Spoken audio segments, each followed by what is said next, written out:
எல்லாருக்கும் நமஸ்காரம். ஸ்ரீமன் நாராயணியத்தில் 67வது தசகம்ல 6வது ஸ்லோகத்திலிருந்து 10வது ஸ்லோகம் வரைக்கும் பார்க்க போகிறோம்.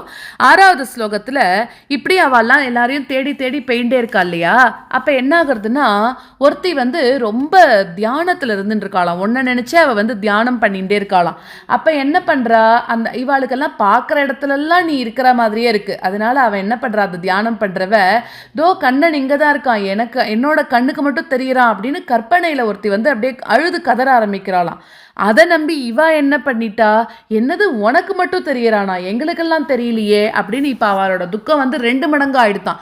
முதல்ல என்ன நினைச்சிருந்தா, யாருக்குமே தெரியலன்னு. இப்ப ஒருத்திக்கு தெரியறதுன்னு உடனே ஐயோ நமக்கு மட்டும் கிடைக்கலையே அப்படின்னு 2 மடங்கு அவளுக்கு இன்னும் துக்கம் வந்துருத்தான். இது 6வது ஸ்லோகம்.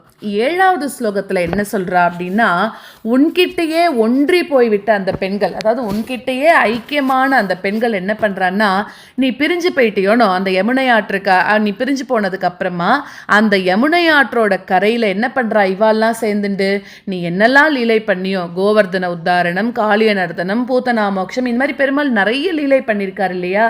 அவ என்ன பண்றாளாம், அவளே ஒரு நாடகம் மாதிரி அதை போட்டு அந்த பெருமாள் பக்கத்திலே இருக்கிற மாதிரி அவரை பத்தியே பேசி இருக்கிற மாதிரி அவளுக்குள்ள ஆறுதல் அடைஞ்சுக்கிறாளாம். அதுக்கப்புறம் திருப்பி ஒன்றை தேடணும்னு நினைச்சம்போது அந்த கானகத்துல, அந்த காட்டுல தனியா இருந்த அந்த ராதைய பார்த்தாலாம். அப்போ எந்த ஒரு கர்வம் காரணமாக இந்த கோபியர்கள்லாம் தனிமையில விட்டுட்டு போனாரோ பெருமாள், அதே கர்வம் இப்ப ராதைக்கும் வந்திருக்கு போல இருக்கு. அதனால என்ன பண்ணிட்டார், அது காரணமாக ராதையும் அங்கேயே விட்டுட்டு போயிட்டார் அப்படின்னு சொல்லி, அப்படி இருக்கக்கூடிய, அதாவது கண்ணன் தனக்கே உரியவன் சொல்லக்கூடிய கர்வம் அவளுக்கும் வந்துருத்தான். அதனால அவளையும் நீ விட்டுட்டு போயிட்ட அப்படின்னு சொல்லி இந்த 7வது தசகத்துல சொல்றார். அடுத்தது 8வது ஸ்லோகத்துல ராதையோட சேர்ந்துட்டு இப்ப இவ என்ன பண்ணிட்டா, இவா எல்லாரும் வா உனக்கும் அதே கதிதானா அப்படின்னு எல்லாருமா ஒன்னா சேர்ந்துட்டு அந்த கானகத்தோட, அந்த காட்டுல இருக்கக்கூடிய எல்லா பக்கத்துலயும் உன்னை தேட ஆரம்பிச்சுட்டாலாம்.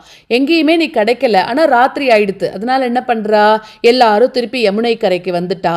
அப்ப அவ என்ன பண்ணிக்கிறான்னா, ஒருத்தரோட ஒருத்தர், நம்ம இவ்வளோ தேடியும் பெருமாள் வரல, ஆனா கண்டிப்பா பெருமாளோட புகழை நம்ம பேச ஆரம்பிக்கலாம். புகழுக்கு அவரை பத்தி நம்ம புகழ்ந்து பேசுறத பார்த்தா கண்டிப்பா அந்த பெருமாள் இங்க வந்துடுவார் அப்படின்னு அவ திட்டம் போட்டு ஒன்ன பத்தின புகழை பேச ஆரம்பிச்சுட்டா அப்படின்றது 8வது ஸ்லோகம். அடுத்தது 9வது ஸ்லோகத்துல இந்த மாதிரியெல்லாம் அவ ரொம்ப வருத்தப்பட்டு மனம் கலங்கி இருந்தா இல்லையா?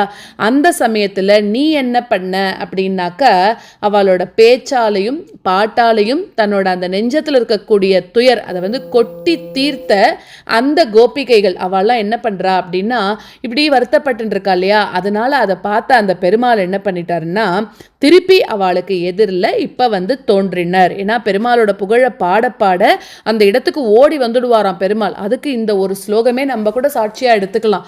எங்கெல்லாம் பெருமாள் நாம ஒழிக்கிறதோ அங்கெல்லாம் பெருமாளே நேர நிற்கிறார். அப்படிதான் இந்த கோபிகைகளோட அந்த பாட்டுக்கு, பெருமாளை பத்தி பாடின பாட்டுக்கு அவரே நின்னுட்டார். இது 9வது ஸ்லோகம்.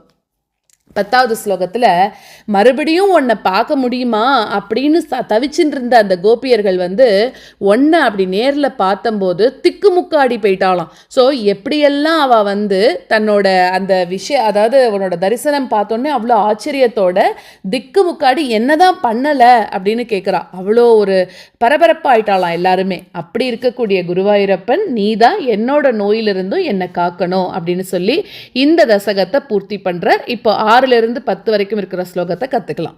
நிரீக்ஷிதோயம் சகி பங்கஜாக்ஷஹ புரோ மமேத்யா குலமால பந்தி த்வாம் பாவனா சக்ஷுஷி வீக்ஷ்ய காச்சித் தாபம் சகீனாம் த்விகுணி சகார. நிரீக்ஷிதோயம் சகி பங்கஜாக்ஷஹ புரோ மமேத்யா குலமாலபந்தி. நிரீக்ஷிதோயம் சகி பங்கஜாக்ஷஹ புரோ மமேத்யா குலமாலபந்தி த்வாம் பாவனா சக்ஷுஷி வீக்ஷ்ய காச்சித் தாபம் சகீனாம் த்விகுணி சகார. த்வாம் பாவனா சக்ஷுஷி வீக்ஷ்ய காச்சித் தாபம் சகீனாம் த்விகுணி சகார. निरीक्षितोऽयं सखि पङ्कजाक्षः पुरो ममेत्याकुलमालपन्ति त्वां भावना चक्षुषि वीक्ष्य काचित् तापं सखीनां द्विगुणी चकार निरीक्षितोऽयं सखि पङ्कजाक्षः पुरो ममेत्याकुलमालपन्ति त्वां भावना चक्षुषि वीक्ष्य काचित् तापं सखीनां द्विगुणी चकार त्वदात्मिकास्ता यमुनातटान्ते तवानुचक्रु किल चेष्टितानि विचित्य भूयोऽपि तथैव मानात् त्वया विमुक्तां ददृशुश्च राधाम् त्वदात्मिकास्ता यमुनातटान्ते तवानुचक्रु किल चेष्टितानि त्वदात्मिकास्ता यमुनातटान्ते तवानुचक्रु किल चेष्टितानि विचित्य भूयोऽपि तथैव मानात् त्वया विमुक्तां ददृशुश्च राधां विचित्य भूयोऽपि तथैव मानात् त्वया विमुक्तां ददृशुश्च राधां त्वदात्मिकास्ता यमुनातटान्ते तवानुचक्रु किल चेष्टितानि विचित्य भूयोऽपि तथैव मानात् त्वया विमुक्तां ददृशुश्च राधां त्वदात्मिकास्ता यमुनातटान्ते तवानुचक्रु किल चेष्टितानि विचित्य भूयोऽपि तथैव मानात् त्वया विमुक्तां ददृशुश्च राधाम् ततः समन्ता विपिने समन्तात् तमोवतारावधि मार्गयन्त्यः पुनर्विमिश्रा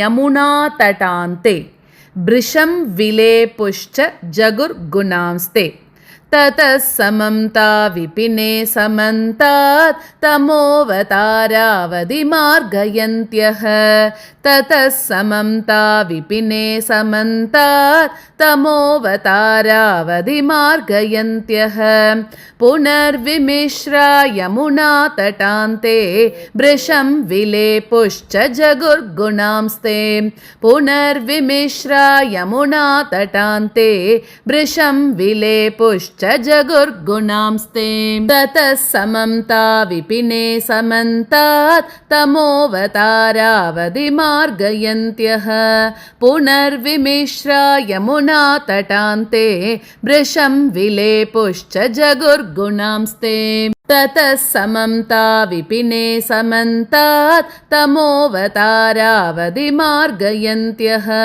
पुनर्विमिश्रा यमुनातटान्ते भृशं विलेपुश्च जगुर्गुणांस्ते तथा व्यथा सङ्कुलमानसानां व्रजाङ्गनानां करुणैकसिन्धो जगत्त्रयी मोहन मोहनात्मा त्वं प्रादुरासीर् अयि मन्दहासि तथा व्यथा सङ्कुलमानसानां व्रजाङ्गनानां करुणैकसिन्धो तथा व्यथा सङ्कुलमानसानां व्रजाङ्गनानां करुणैकसिन्धो जगत्त्रयी मोहन मोहनात्मा त्वं प्रादुरासीरयि मन्दहासि जगत्त्रयी मोहन मोहनात्मा त्वं प्रादुरासीरयि मन्दहासि तथा व्यथा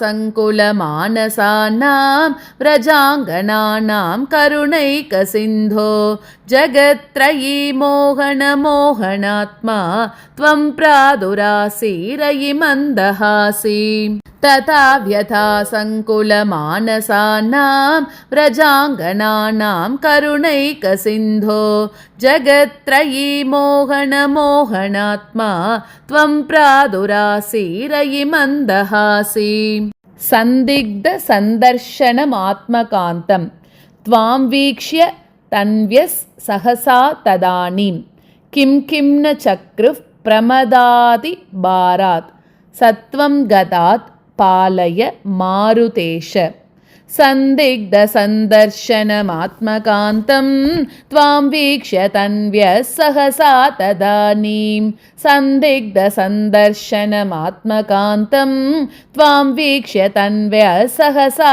तदानीं किं न चक्रुः प्रमदातिभारात् सत्वं गदात् पालय मारुतेश किं न चक्रुः प्रमदातिभारात् सत्वं गदात् पालय मारुतेश सन्दिग्धसन्दर्शनमात्मकान्तं त्वां वीक्ष्य तन्व्यः सहसा तदानीं किं न चक्रुः प्रमदातिभारात् सत्वं गदात् पालय मारुतेश सन्दिग्धसन्दर्शनमात्मकान्तं त्वां वीक्ष्य तन्व्यः सहसा तदानीं किं न चक्रुः प्रमदातिभारात् सत्वं गदात् पालय मारुतेश